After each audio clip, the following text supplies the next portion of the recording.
Au nom du Père et du Fils et du Saint-Esprit. Amen. Grande joie d'être là avec vous en ce samedi, jour consacré à la Vierge Marie, toujours un jour très important de regarder, contempler la Vierge Marie et aussi de demander sa vertu pour chacun de nous, pour que nous puissions vraiment être au service de la parole, comme la Vierge Marie a su faire pendant toute sa vie. Ok? Et aujourd'hui, spécialement aujourd'hui, nous célébrons en ce 1er mai Saint Joseph ouvrier. Voilà. Et nous prions aussi pour tous les travailleurs dans le monde entier et demandons la grâce de Saint Joseph pour toutes les personnes qui n'ont pas de travail.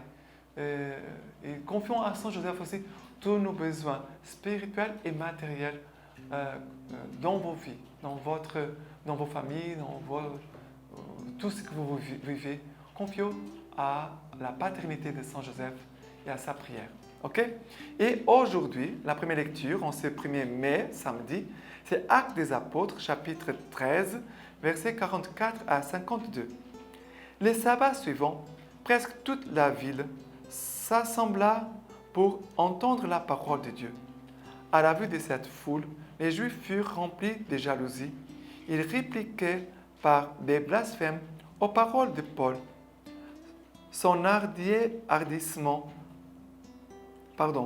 S'enhardissant, alors Paul et Barnabé déclarèrent: « C'était à vous d'abord qu'il fallait annoncer la parole de Dieu, puisque vous la repoussez et ne vous jugez pas digne de la vie éternelle. Eh bien, nous nous tournons vers les païens, car ainsi nous l'a ordonné le Seigneur. J'ai été établi lumière des nations pour faire de toi le salut jusqu'aux extrémités de la terre. » Tout joyeux à ces mots, les païens se mirent à glorifier la parole du Seigneur. Et tout cela embrassèrent la foi qui était destinée à la vie éternelle. Ainsi, la parole du Seigneur se répandait dans toute la région.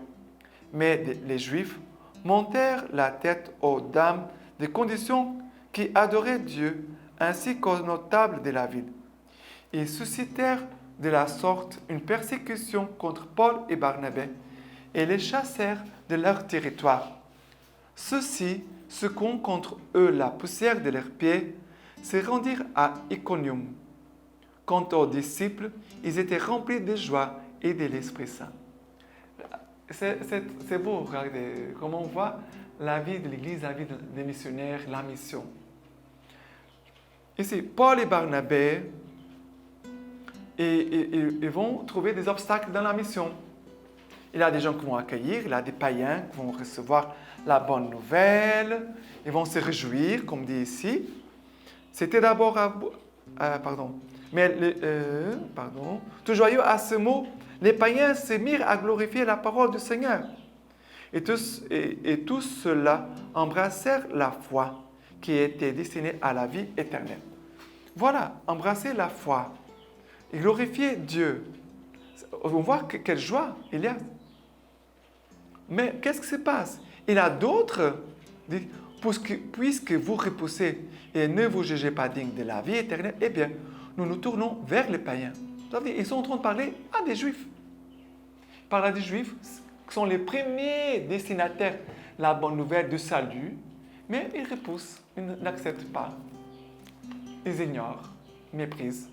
Et non pas seulement, regardez, Paul et Barnabé vont voir qu'il y a des gens qui n'accueillent pas la bonne nouvelle, mais en plus ces Juifs, dit la parole de Dieu, ils montèrent la tête aux dames des conditions qui adoraient Dieu, c'est-à-dire c'était des Juifs, et aux notables aussi de la ville, qui vont commencer à persécuter Paul et Barnabé, qui vont les chasser de leur territoire. Comment ils vont réagir? Ils vont pleurer, vont se lamenter, vont dire du mal. Non. Ceux-ci, secouant contre la poussière de leurs pieds, ça veut dire, nous ne voulons pas garder de vous rien, même pas la poussière. Voilà. Restez avec ce que vous êtes, ce que vous avez. Gardez, voilà. On n'est pas jaloux de vous. On pourrait dire comme ça, on n'est pas jaloux de vous. Restez avec tout ce que vous avez. Et il dit la parole de Dieu, ils se rendirent à Iconium, ça veut dire qu'ils vont partir ailleurs pour évangéliser ailleurs. dans notre région, ils étaient remplis de joie et de l'Esprit Saint. Ils étaient remplis de joie et de l'Esprit Saint. Qu'est-ce que tu as besoin? Être rempli de joie et de l'Esprit Saint. D'ailleurs, l'Esprit Saint, être rempli de l'Esprit Saint, c'est être rempli de joie. C'est la même chose. Parce que quelqu'un qui est rempli de l'Esprit Saint est aussi rempli de joie. Et que même dans les difficultés, il voit toujours une issue. Il dit, voilà, si ça ne marche pas, ça va marcher ailleurs. Voilà. Ils ne se découragent pas. C'est une parole très importante. Ils ne sont pas découragés. Ils s'aiment, sachant que c'est Dieu qui va faire pousser. Voilà. L'œuvre, c'est de Dieu. Ils font leur partie. Un acte de foi, de confiance et aussi d'obéissance à Dieu. C'est ce que Barnabé et Paul font. Mais après, ils ne se découragent pas. Ils partent ailleurs. Ils vont recommencer à nouveau. Pas de problème, pas de problème. Et je pense pour nous, c'est aussi très important. En cette fête Saint-Joseph ouvrier, on doit demander aussi ces grâces pour nos frères, surtout pour ceux qui n'ont pas de travail. Mais aussi pour les missionnaires, qui trouvent aussi des obstacles aussi.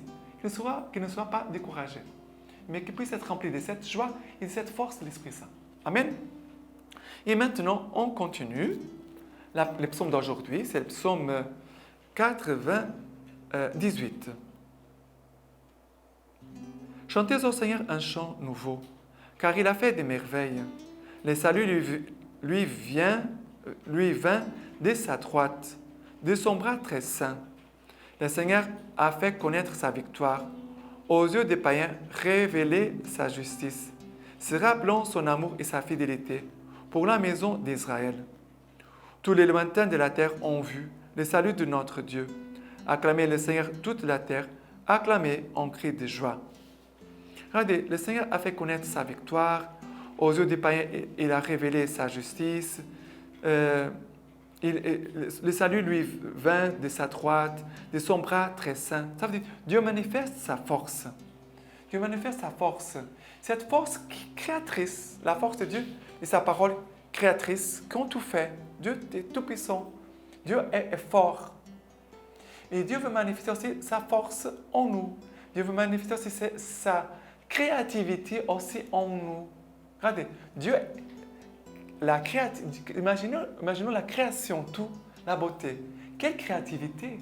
Quelle créativité! Mais Dieu veut aussi nous donner de toucher cette créativité. On lit aussi la force, la puissance de Dieu qu'on voit dans toute la création. Dieu veut aussi communiquer cette force à chacun de nous. Et à travers cette force et cette créativité, nous continuons l'œuvre de création de Dieu dans le monde. Nous continuons l'œuvre de Dieu dans notre monde. Mais quelle confiance, mais aussi quel respect nous devons avoir envers toute la création, comme le pape François nous invite toujours, un grand respect pour la création, de ne pas détruire, ne pas salir, ne pas abîmer la création, mais surtout pour la création la plus grande et plus noble, que c'est l'homme et la femme et les enfants. C'est cela. Et aujourd'hui, on voit qu'il n'y a pas de respect, pas d'amour envers la dignité de l'homme. La dignité de l'homme qui est si grande au point que Jésus est mort sur la croix. La grandeur de cette vie éternelle que l'homme a en lui déjà, par lequel Jésus est mort sur la croix pour que nous ne périssions pas, mais que nous puissions avoir la vie éternelle auprès de lui, auprès de Jésus, auprès du Père. Et maintenant, l'évangile d'aujourd'hui, Jean chapitre 14, versets 7 à 14. Si vous me connaissez, vous connaîtrez aussi mon Père. Dès à présent, vous le connaissez et vous l'avez vu. Philippe lui dit, Seigneur, montre-nous le Père et cela nous suffit. Jésus lui dit, voilà si longtemps que je suis avec vous et tu ne me connais pas, Philippe. Qui m'a vu a vu le Père. Comment peux-tu dire, montre-nous le Père? Ne crois-tu pas que je suis dans le Père et que le Père est en moi? Et les paroles que je vous dis, je ne les dis pas de moi-même, mais le Père demeurant en moi fait des œuvres. Croyez en moi. Je suis dans le Père et le Père est en moi. Croyez du moins à cause des œuvres mêmes. En vérité, je vous le dis, celui qui croit en moi fera lui aussi les œuvres que j'ai faites, et il en fera même des plus grandes, parce que je vais vers le Père.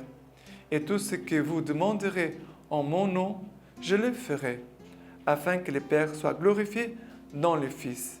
Si vous me demandez quelque chose en mon nom, je le ferai. Voyez, ici, ce verset, ça me touche beaucoup.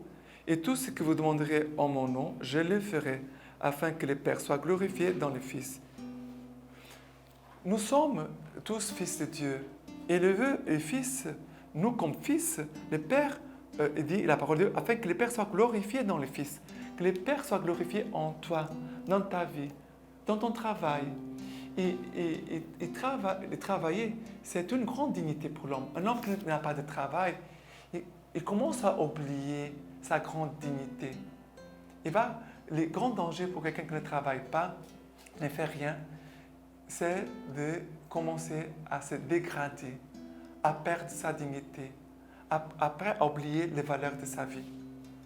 Le travail, soit au champ, soit dans une entreprise, soit dans une école, soit dans un hôpital, n'importe où. Le travail dignifie l'homme. Parce que l'homme, il donne, il se donne. Il donne ce qu'il a.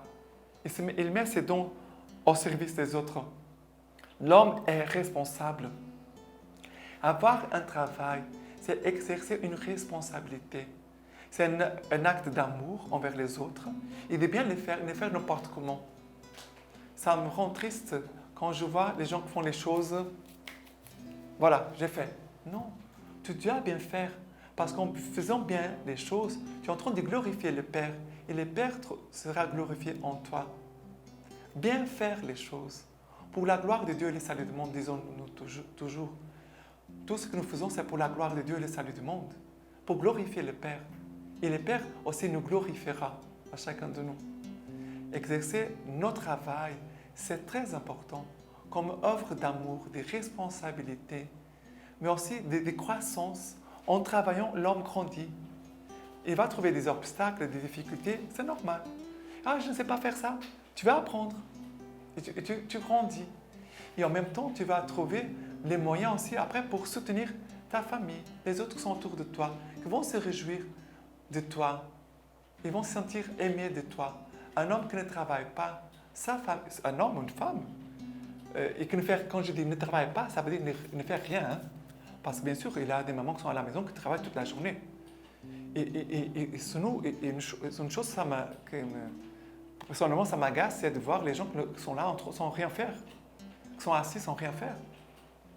Parce qu'ils sont en train de vivre une vie comme des gens inutiles. Et personne n'est inutile. Nous sommes toujours utiles pour faire quelque chose, soit dans ta maison, d'améliorer, de nettoyer, soit de travailler dehors, de rendre beau les choses. Je vois parfois les choses qui sont moches, mal faites. Tu peux améliorer. Et parfois, ce sont des choses simples qu'on n'a pas besoin de beaucoup de moyens, de beaucoup d'argent. OK? Mais par notre travail, Dieu est aussi glorifié. Tout ce que tu fais, c'est pour la gloire de Dieu et le salut du monde. Cela, ça doit être notre devise de nous tous. OK? Et la lecture patristique d'aujourd'hui, l'Église dans le monde de ce temps, du Concile Vatican II. L'homme, en effet, créé à l'image de Dieu, a reçu l'ordre de soumettre la terre et tout ce qu'elle contient, de gouverner l'univers avec sainteté et justice, en reconnaissant Dieu comme le créateur de toutes choses, et doit rapporter à lui son être et l'univers entier, afin que, par la soumission de toutes choses à l'homme, le nom de Dieu soit glorifié par toute la terre. Cela concerne aussi les activités les plus quotidiennes, car ces hommes et ces femmes qui, en gagnant leur vie et celle de leur famille, exercent leurs activités de manière à bien servir la société, ont le droit de considérer que leur travail développe l'œuvre du Créateur, qui contribue au bien-être de leurs frères et que leur savoir-faire personnel collabore à l'accomplissement du plan divin dans l'histoire. Par conséquent, Les chrétiens ne doivent pas penser que les résultats du génie et du courage de l'homme contredisent la puissance de Dieu et que la créature raisonnable se pose en rival au Créateur. Au contraire, ils sont persuadés que les victoires de l'humanité sont un signe de la grandeur divine et l'aboutissement de son mystérieux dessein. Mais plus le pouvoir de l'homme progresse, plus sa responsabilité individuelle et collective s'élargit. On voit par là que les messages chrétiens ne détournent pas les hommes de la construction du monde et ne les incitent pas à se désintéresser du bonheur de leurs semblables. Ils les obligent beaucoup plus étroitement au devoir d'y travailler. Voilà. Et maintenant, nous finissons cette lecture divina en demandant la bénédiction par les mains toutes pures de la Vierge Marie, aussi par l'intercession de Saint Joseph. Que Dieu Tout-Puissant vous bénisse et vous garde, le Père, le Fils et le Saint-Esprit. Amen.